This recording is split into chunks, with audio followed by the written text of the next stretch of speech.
What if the place you called home started playing tricks on your mind? What if reality itself turned against you? The neon lights of the city flickered as 5 college boys stumbled out of a late-night party, their laughter echoing through the empty streets. The chill in the air was sharper than usual, the kind that seeped into your bones. Finals were around the corner, and while the night had been a distraction, they all knew the real battle was waiting for them back at the hostel. Daniel, the group leader, shoved his hands into his hoodie pocket. "All right, no more slacking off. We hit the books now, and then we ace the exams." Yeah, Ethan muttered, adjusting his glasses. "As long as we don't fall asleep halfway through." The hostel loomed in the distance, a 4-story building that had housed generations of students. But tonight, as they approached, something felt off. The usual dim glow of the entrance lights was missing. The entire building was pitch black, as if it had been abandoned overnight. "Power outage?" Jason suggested, pushing open the heavy front door. It creaked, louder than usual, the sound stretching down the empty hallway.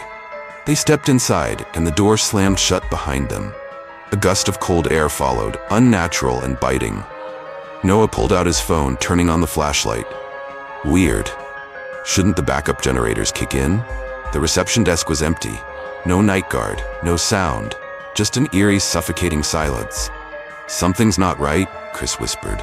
"Where is everyone?" They took the stairs up to their floor, their footsteps echoing. As they walked through the corridor, each door they passed stood slightly ajar.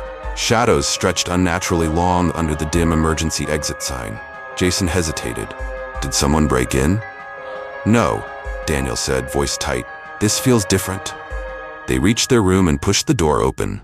Everything was exactly as they had left it, except for one thing. The textbooks, which had been piled neatly on the study table before they left, were now scattered across the floor, pages torn, scribbled over with jagged handwriting. "Get out." A chilling gust blew through the room, though the windows were closed. Then, a whisper, low, almost imperceptible, brushed against Daniel's ear. "You shouldn't have come back." His breath hitched. "Guys, did you hear that?" Before anyone could respond, the lights flickered, just for a second. But in that second, the mirror across the room reflected something that wasn't them. A figure, tall and featureless, standing in the farthest corner, watching. Noah yelped, spinning around, but there was nothing there. Jason's breathing turned ragged. "Screw this, I'm out." They bolted into the hallway, but as they turned the corner, their hearts plummeted. The corridor wasn't the same. Instead of leading to the staircase, it stretched infinitely, doors on either side shifting, twisting. The numbers on the doors were wrong. 214, 306, 119.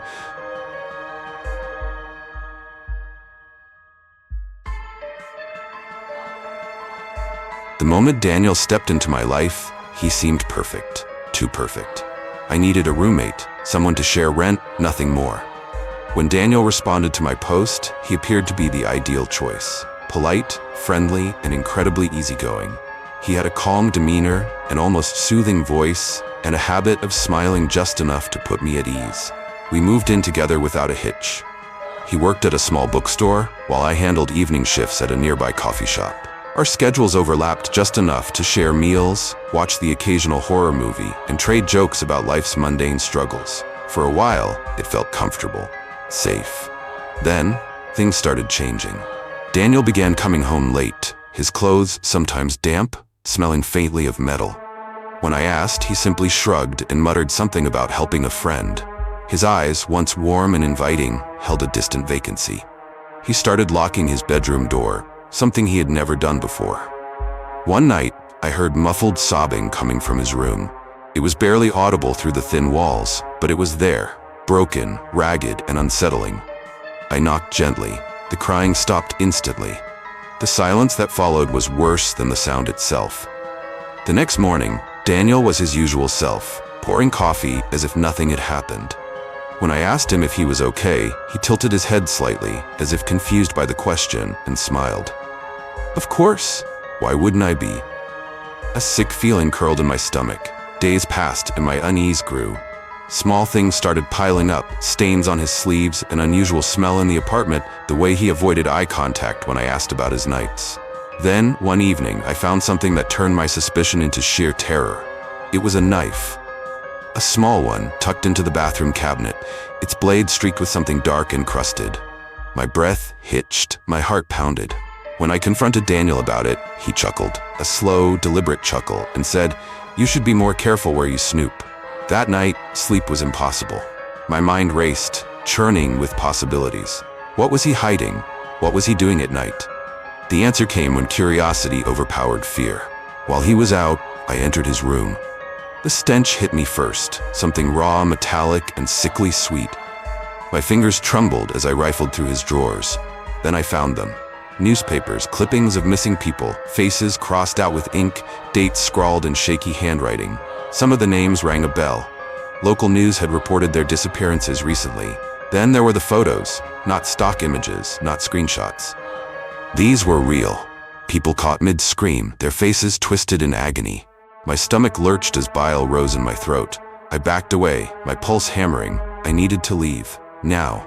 Just as I turned, the front door creaked open. He was back. I barely had time to hide behind his wardrobe as he entered. His breathing was slow, measured. Heavy boots thudded against the floor. My heart slammed against my ribs. I forced myself to stay still. Then, a whisper. "I know you're here." The room plunged into stillness. I had never felt terror like that before. A deep, primal fear that sank into my bones. I held my breath, every nerve in my body screaming for escape. Minutes passed, agonizingly slow. Then he moved. Footsteps faded down the hall. The sound of running water filled the apartment. A chance. My only chance. I bolted. I didn't even stop to grab my belongings. Just ran. Out the door. Down the stairs. Into the cold night air. The police didn't hesitate. With the evidence I had gathered, they raided the apartment. What they found made the headlines for weeks. Daniel had been linked to multiple disappearances, bodies buried in places only he knew about. And me? I had been living under the same roof as a killer.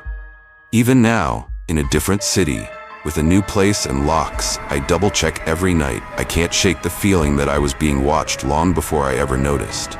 Because sometimes, the monsters don't hide in the shadows. Sometimes they sit right across from you at breakfast. Aiden and Olivia had been married for just 3 days when they arrived at the sleepy coastal town of Black Hollow. The air was crisp, carrying the scent of salt and something faintly metallic. Olivia shivered, though the evening wasn't particularly cold. Their honeymoon had been spontaneous, an impromptu decision to escape the chaos of wedding festivities. Black Hollow wasn't their original plan, but after stumbling upon an old travel blog about a hidden gem of a restaurant, the Hollow Feast, they couldn't resist. A once-in-a-lifetime dining experience, the article had claimed. A place where time stands still. The restaurant was tucked at the very end of a deserted pier. Its Victorian-style architecture stood in stark contrast to the modern world. Carved wooden doors, dim golden lanterns flickering along the entrance, and a strange, eerie stillness in the air. Aiden squeezed Olivia's hand as they stepped inside. The maitre d', an unsettlingly pale man with deep-set eyes, greeted them with a knowing smile. "Welcome to the Hollow Feast. We've been expecting you." Olivia chuckled nervously. "Do you say that to all your guests?" The man tilted his head slightly. "No, ma'am. Only the special ones." Something about the way he said it made her skin crawl. They were led to a candlelit table by the large bay window, overlooking the endless stretch of the ocean. Despite the eerie vibe, the restaurant was mesmerizing. The chandeliers above them cast soft, dancing shadows on the walls, and the air smelled of aged wood, wine, and something faintly sweet, like decay, masked beneath perfume. As they settled in, Olivia noticed something odd. There were no other diners. Just them. "Maybe it's reservation only," Aiden whispered, sensing her unease. The maitre d' reappeared with 2 leather-bound menus. "Tonight's menu is unique," he said, placing them down gently. "The dishes choose the guests, not the other way around." Aiden chuckled, flipping through the menu, but Olivia hesitated. There were no descriptions, no ingredients, just names, eternal indulgence, forgotten fare, the final course. Aiden, ever the adventurer, smiled. "Guess we'll have to be surprised." The maitre d' nodded approvingly. An excellent choice. As they ate, Olivia couldn't shake the feeling of being watched. The flavors were exquisite, almost surreal, but with each bite, a strange dizziness crept in. The candlelight flickered violently, the room felt smaller, and then, darkness. Olivia's eyes fluttered open to a suffocating silence. She was lying on something hard, cold. The scent of mold and old wood filled her lungs. Her fingers trembled as she reached for Aiden, but the space beside her was empty. Aiden? Her voice barely echoed. She sat up, disoriented. The restaurant was gone. The warm candlelight, the luxurious furniture, the eerie maitre, all of it. Instead, she was in the middle of an abandoned, rotting structure. The windows were shattered.